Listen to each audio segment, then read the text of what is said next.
Salom do'stlar, sizlar bilan Dilisi yangiliklar keladi. Xo'sh do'stlar, bugungi videorolikimizda biz sizlar bilan Dream League Soccer 2025 o'yinida juda ham bir 90% ko'p odamlarni qiynaydigan savol, ya'ni akkauntni qanday qilib tezroq va osonroq kuchaytirish mumkin.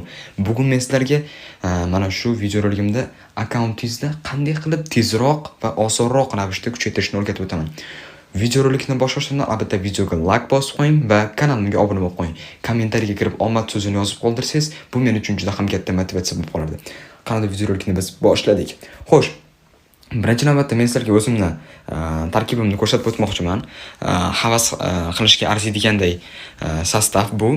Bu tarkibni men bir 2 yildan oshiq o'ynab qilyapman. Orada to'g'ri kam o'ynayman dilisini, lekin mana shu 2021 dan beri akkauntni yig'ib sekin kelyapmiz va mana shu holida akkaunt ancha kuchayib qoldi. Futbolchilar ko'rishingiz mumkin. Xo'sh, sizlar ham akkauntingizni bemalol sariq holatga keltirib olishingiz mumkin. 1-2 haftada. Buni hozir sizlarga hammasini o'rgatib o'taman.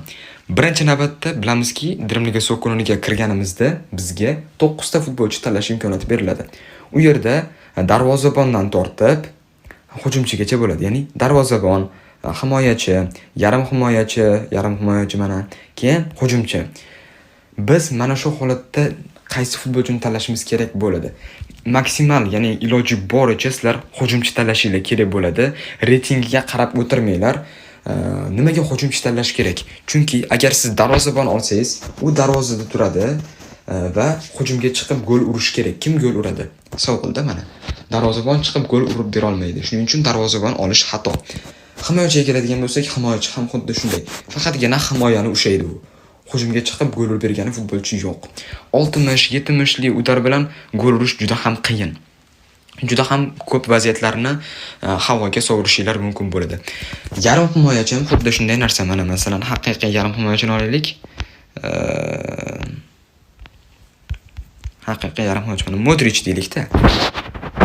Bu ham mana bu yarim himoyani ushlaydi. Hujumga chiqishga bu charchab qoladi.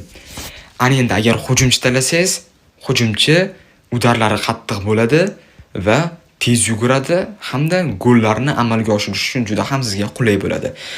Mana shuning uchun reytingiga qarab siz maksimal darajada hujumchi tanlang. Bu birinchisi. Ikkinchisi, Dilisiga kirganimizda bizga mana bu yerdan 1200 ta tanga beriladi. Bilamizki, 1200 ta tanga beriladi. Biz mana shu tangani maksimal darajada stadionga ishlatishimiz kerak. Nima uchun? Chunki stadion bizni